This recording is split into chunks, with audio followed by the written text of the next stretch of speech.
kamu, gajah bagus. Gajah bagus.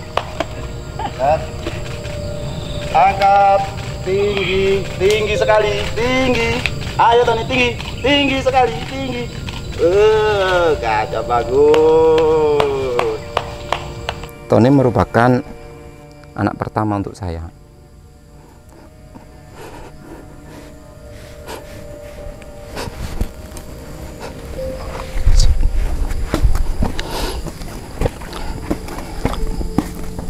Saya sama gajah nggak bisa dipisahkan. Selagi saya masih hidup, saya masih punya tenaga, kesempatan, saya akan berusaha semaksimal mungkin untuk merawat dan untuk berusaha semaksimal juga untuk menjaga gajah-gajah yang masih di alam ataupun yang masih liar, tidak ada kepunahan. Harapannya ke depan sih anak cucu kita masih bisa melihat, oh itu bentuk fisik gajah, jadi tidak hanya gambar cerita.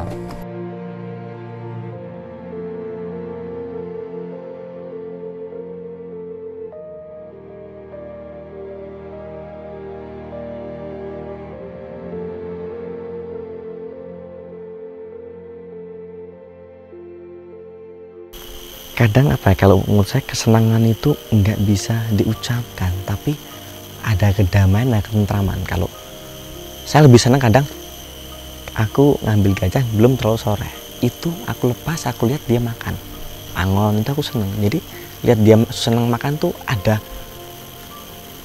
kesenangan, kedamaian.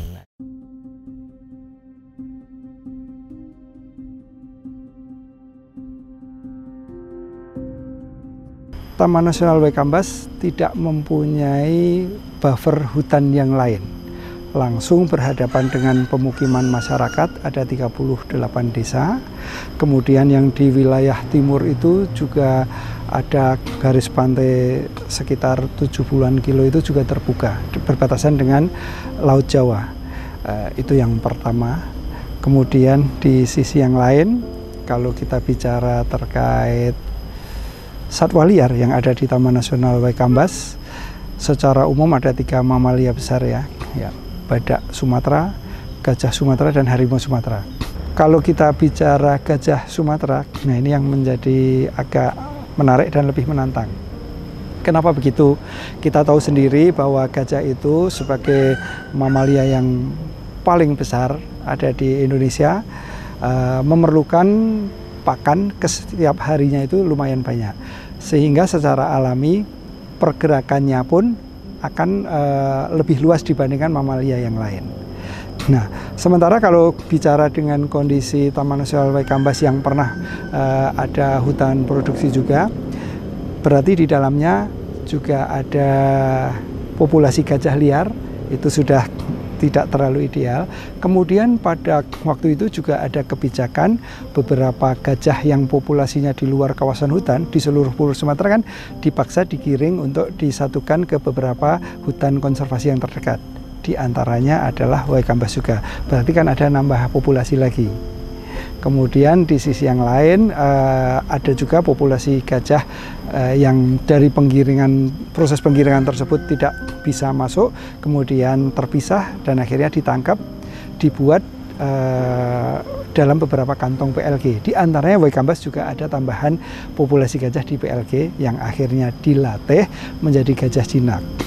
Harapannya sebenarnya dengan gajah-gajah jinak yang ada di PLG tersebut tadinya untuk membantu bila ada potensi gajah liar yang ada di dalam kawasan mau keluar, nah itu untuk membantu menggiring kembali lagi ke dalam, sebenarnya itu.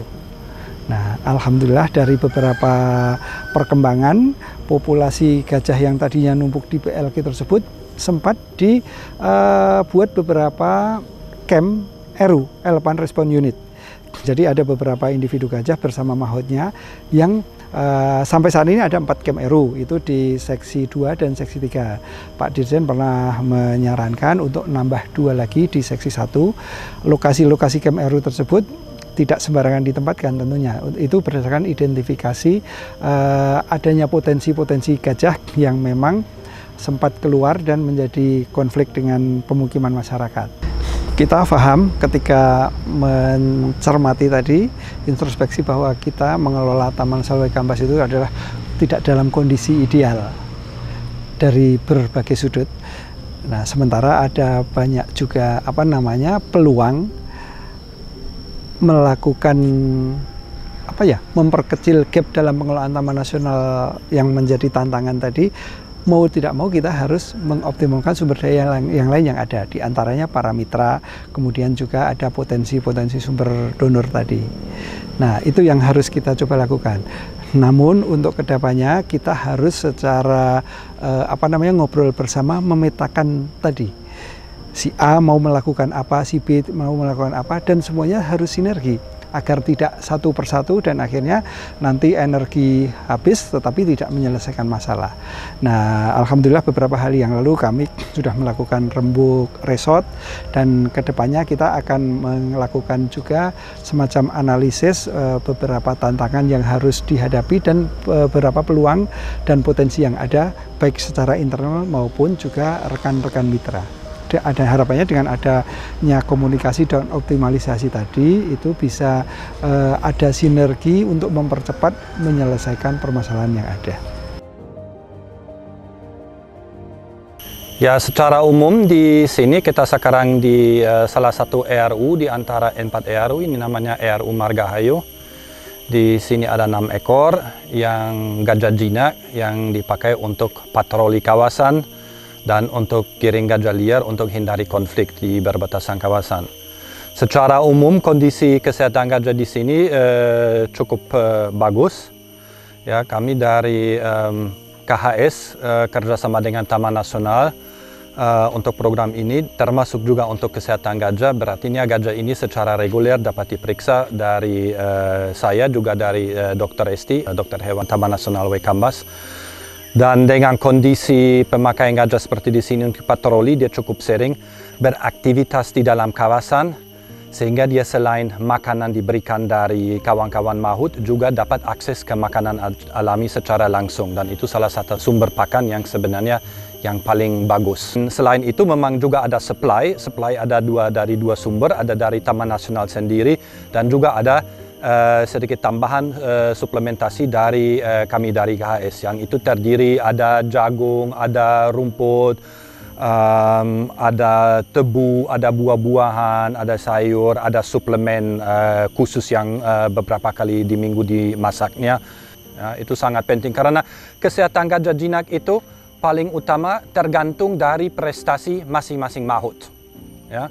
Itu paling utama tidak gantung dari dokter hewan. Dokter hewan hanya membantu untuk pantau dan jaga kesehatan atau lakukan intervensi medis kalau ada penyakit. Tapi kesehatan umumnya paling utama gantung dari prestasi kerja dan maut. Ya. Pemeriksaan rutin, ya, yang paling minimal, yang paling standar, kita timbang berat badan, atau kita ukur supaya kita bisa hitung berat badan, supaya kita mau tahu berat badan. Itu salah satu halnya. Kita juga menilaikan body condition index. Di situ ada skala untuk menghitung body condition indexnya. Dan selain itu ya kita lihat seluruh bagian badan. Kita lihat perilaku dia normal, beolnya normal, kencingnya normalnya, ada kelainan, ada luka, ada sesuatunya. Kita juga selalu komunikasi sama kawan-kawan maut, selama ini ada apa sama gajah kamu. Ya. Itu pemeriksaan rutin, kita cek seperti tadi, mungkin kelihatan kita selalu cek di dalam mulut, kita cek ada kelainan supaya kita bisa lihat giginya, kita bisa rongga mulut, ada kelainan di mulut, di kaki, di kukunya, seluruh badan secara singkat kita pantau dan kita periksa. Ya. Itu sangat-sangat minimal, ya. Misalnya kalau kita lihat ada kelainan, ada cerita oh gajah ini selama beberapa minggu ini dia agak lemas, dan kita dari pemeriksaan standar itu tadi belum ada dugaan penyakit, mungkin kita harus ambil sampel darah atau sampel urin, ya. Atau kalau ada bilang oh gajah ini kemarin 3 bulan yang lalu atau 4 bulan yang lalu dapat dikawinin, kita misalnya bisa melakukan pemeriksaan USG, kita ceknya apa dia hamil atau tidak, atau Ada gajah yang dia sudah bilang sudah selama 3 tahun jadi kawin terus dari gajah jantan tapi nggak mau hamil. Mungkin kita juga kalau melalui USG bisa deteksi kelainan di rahim. Tapi standarnya secara umum kelihatan kondisi badan gajahnya melalui pemeriksaan umumnya dan melalui mengukur berat badan dan menilaikan BCI. Namanya pawang gajah kan, Mahot itu kan otomatis merawat gajah. Pagi mandiin, minumin, gembala, sama seperti sore sama minumin, mandiin, tapi itu kita harus merawat. Ada merawat itu kuku, terus telapak-telapak, entah dia terkena kayu waktu buat jalan atau apa, dan menjaga yang telah ada kan merawat. Jadi kita mempertahankan agar si gajah itu seperti itu sampai kapanpun. Merawat itu ya ngurus dia dengan sebaik mungkin tuh.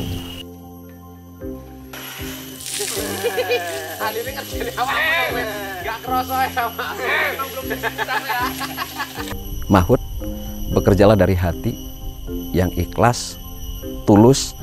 Jadikan suatu pekerjaan itu suatu profesi. Berbuatlah yang terbaik di atas yang baik untuk lestarinya Gajah Waikambas dan lestarinya hutan yang ada di Taman Nasional Waikambas. Ya sekarang ya nggak maling lagi karena sudah jarang masuk ke lahan kita. Ya kita kalau bilangnya sekarang nggak maling, ngangon. Jadi kita nahan supaya gajah-gajah ini tidak nyebrang, tapi kita nunggu di tanggul pembatas antara Waikambas dengan lahan masyarakat. Nah tanggul ini kan harus diisi banyak komponen, Pak. Ada petugas Balai Taman Nasional Waikambas, ada bapak-bapak dari Elephant Response Unit, terus ada masyarakat yang tergabung dalam satu wadah yang namanya adalah Masyarakat Mitra Polhut. Itu ada sekitar 17 orang di Braja Asri dan sebagian ya masyarakat. Kalau sekarang kan udah diinfokan nih lebih awal, gajah sudah posisi, umpamanya kalau kita bilang di Braja Asri itu di Sengonan, itu lahan paling barat. Kita tinggal menginfokan sama bapak-bapak yang punya lahan di dekat Sengonan untuk lebih waspada. Artinya metu orang metu keluar atau tidak keluar, masyarakat harus standby di ladang. Nah untuk yang di tanggul ini ada kita, ada MMP, ada petugas Balai Taman Nasional Waikambas, dan ada dari Elephant Response Unit. Nah nanti kalau ini kelepasan, kan cuaca kan kadang-kadang ini yang bikin kita kecolongan. Ketika kita sudah, bahasa kita tadi ngangon, turun hujan, petir HP harus mati. Ya ini resikonya kalau udah hujan biasanya dia keluar. Ketika keluar kan, tapi sudah ada bapak-bapak masyarakat yang sudah diberitahu lebih awal. Jadi bisa dikondisikan minimal kalau ada konflik tidak menimbulkan kerusakan yang lebih banyak, tapi meminimalisir kerusakan. Saya sekarang berkecimpung di ERU, Elephant Response Unit, mengurangi konflik kelompok gajah liar yang ada di pinggir kawasan. Konflik nggak akan selesai selagi masih ada hutan dan masih ada satwa gajah. Tetapi dengan adanya tim ERU, itu akan mengurangi konflik. Gitu. Jadi ada kepuasan saya tersendiri. Saya menangani masalah konflik. Dikala masyarakat bilang, alhamdulillah mas, panen saya nggak kena gajah. Itu ada kepuasan tersendiri bagi saya dan bagi teman-teman yang lain yang ada di ERU maupun petugas yang ada di Waikambas. Kalaupun kebetulan kita hidup di 38 desa yang berbatasan langsung dengan Taman Nasional Waikambas. Oke, kita memang harus hidup sejahtera, tetapi kebetulan kita harus mengingat juga, bukan kemauan si badak, kemauan si harimau, ataupun kemauan si gajah ataupun satwa yang lain terpaksa tinggal di situ. Nah, kita mau tidak mau ketika memang kondisi sekarang sudah seperti ini adanya, ya kita harus hidup di sana berdampingan dengan mereka. Mahot memang sesuatu sumber daya manusia yang luar biasa. Katakanlah kalau misalnya driver satu mungkin karena suatu hal sakit, ini bisa digantikan driver yang lain. Tetapi mahot itu identik dengan individu gajah. Masing-masing individu gajah adalah individu yang unik. Tidak bisa serta-merta misalnya mahot yang ini sakit, langsung bisa saling menggantikan. Tidak bisa begitu. Dan ini yang memang menjadi tantangan juga kalau kita bicara juga dengan fasilitas pendukung untuk mahot. Misalnya juga dari sisi katakanlah di PLG, di situ ada juga rumah mahotnya. Ini yang perlu menjadi perhatian kita ke depan, karena gajahnya tentunya harus sehat. Tentunya juga mahotnya harus sehat dengan fasilitas pendukung minimum yang layak. Tidak perlu mewah, tetapi yang harus layak dan manusiawi, kira-kira begitu.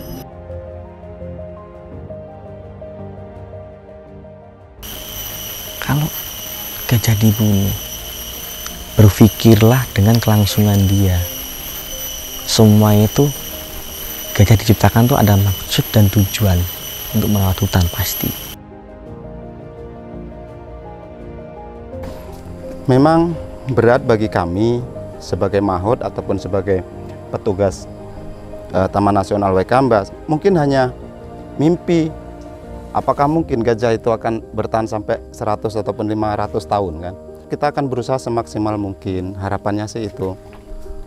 Saya pesan setiap orang, mari kita jaga hutan kita dan mari kita bersama-sama melindungi satwa yang ada di dalamnya.